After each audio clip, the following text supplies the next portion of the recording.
having cancer at 8 years old, fighting for my life, leg amputation. And then just a mere 10 years after that, I'm in a ring with Hulk Hogan. You see what I'm saying? But then a year after that, that dream is ripped away from me.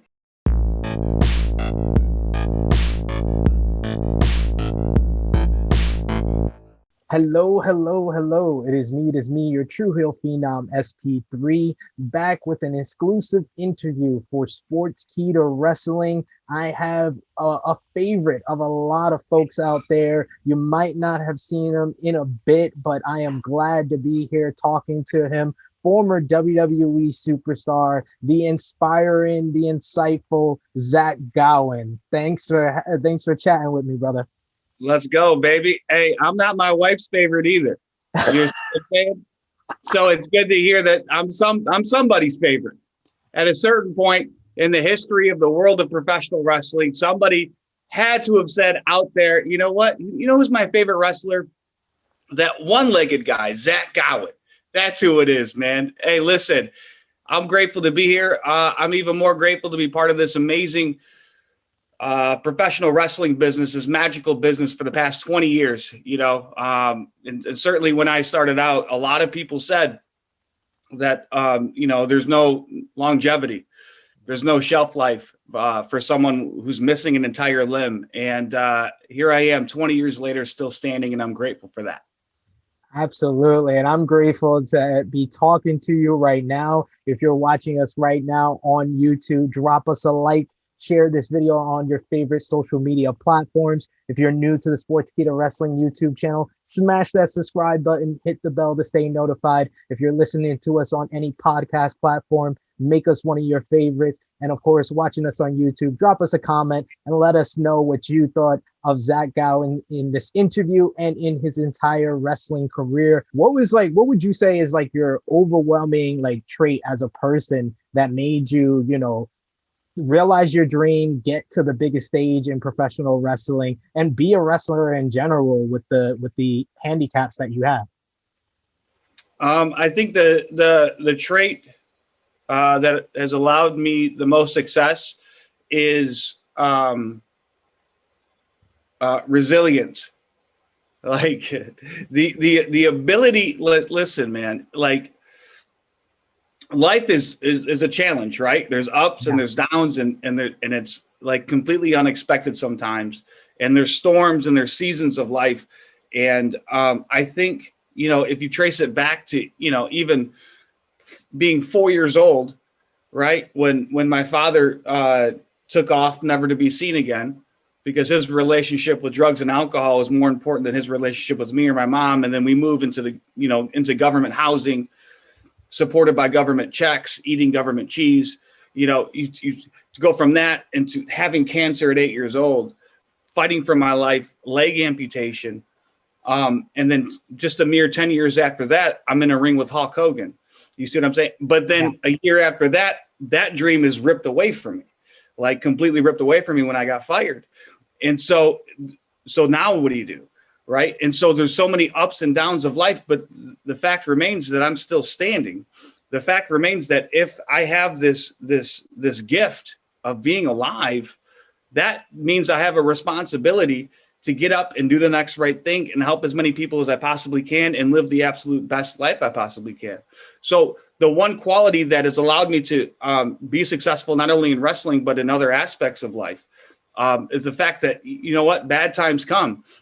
Storms and seasons come, but it's about how we respond to that will ultimately determine our success.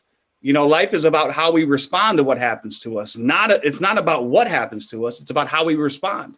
And if our responses are rooted in faith, in love, and service to one another, and I'm not trying to give you a motivational keynote, but I'm giving, and this is my life. This is my experience, know?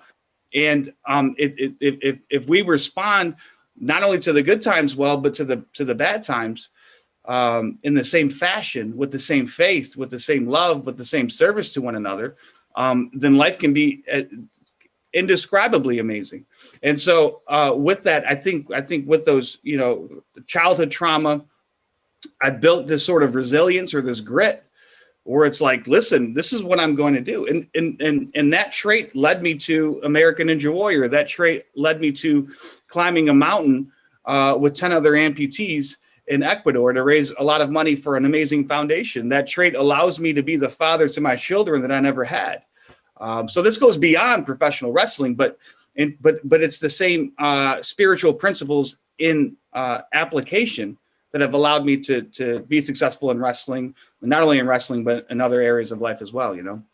Yeah, you're honestly a hero, it seems like, in every sense, especially, you know, being a father now. But like you touched on, you had a lot of the fans that are going to be watching this interview remember your time in the WWE. And it's honestly an amazing like time, even though it was a short time there that you were there. You kind of wrestled like the Mount Rushmore of professional wrestling, or interacted with Hulk Hogan, Vince McMahon, John Cena, Brock Lesnar.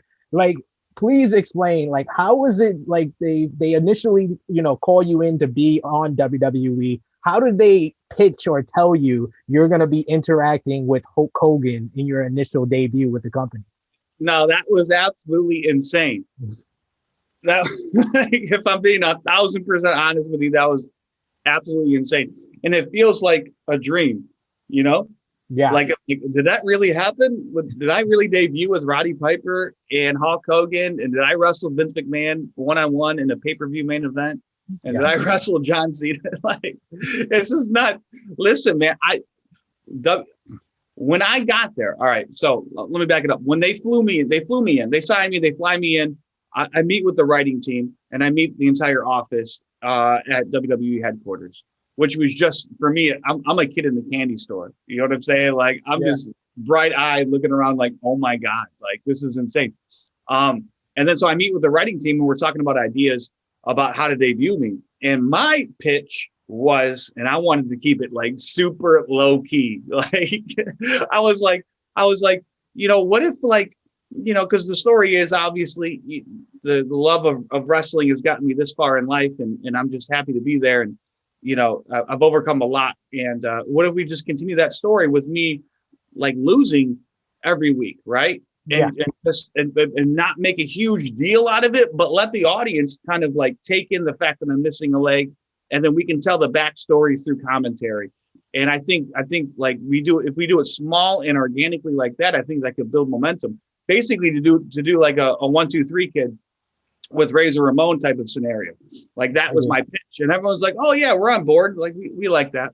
And I'm thinking, cool, that's what it's going to be, right? And then I fly home. I turn my phone on when I land in Detroit, and I have a voicemail from Bruce Pritchard. Now, Bruce on the voicemail goes, "All right, Zach, it was so great meeting you and all of that. We're going to have you debut next Tuesday on SmackDown in an angle with Hulk Hogan and Roddy Piper. Give me a call back when you get this." I just, what? I know you have to be thinking like they're ribbing me, right? Yeah, I was like, what are you talking about, man? Like, that is insane. And so that's exactly what happened. The following Tuesday, I fly to Baltimore, and we do the angle where Piper rips off my leg, and you know, that shot of like Piper holding my prosthetic leg with the cell on his face while I'm like in the corner selling. I mean, that's iconic, man. And it's really insane because nobody, like, if you look back, like, that was a risk on WWE's part. Like, that was huge, like, because nobody had ever seen anything like this before. And we have to thread that needle, right? Where it can't get into like crass or obscene. Yeah. But it also has to be kind of wrestling storyline, so it's heightened a little bit. But again, there's no formula for this because this is the first time we're doing this. And so, no, I don't think anybody could have pulled off that angle with Piper ripping my leg off besides Roddy Piper. And that's a testament to how freaking amazing and talented he was. Him to be able to thread that needle and pull off that moment was just, and Sean O'Hare as well. If you go back and watch it, Sean O'Hare did an amazing job as well. And I thought it was beautiful. It was beautiful. I was flying high for a couple of days after that event, man. There's no question. Oh, I'm sure of that. Like you said, you kind of are with like the pioneers of like WrestleMania, the biggest event in wrestling history with Hulk Hogan, Roddy Piper, and Vince McMahon. How was it behind the scenes working with those guys? Um, it was really, really great. And I say that because Piper and Hogan in particular were extremely helpful to me.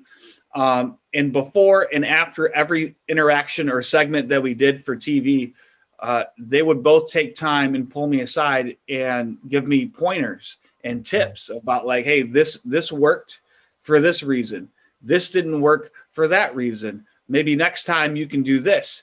And so, and they didn't have to do that because I mean, here's Piper, here's Hogan, and then here's Zach Gowen. You see what I'm saying? Yeah. Like they, so, the testament to me, whether somebody has a good character or not is, are they helpful to people when they don't have to be? And Piper and Hogan were very, very, very helpful to me, especially when they didn't have to be. And I'm forever grateful for that. Yeah, once I got over the fact that I was marking out like an insane person, that I'm in a room with Hogan, Piper, and Vince.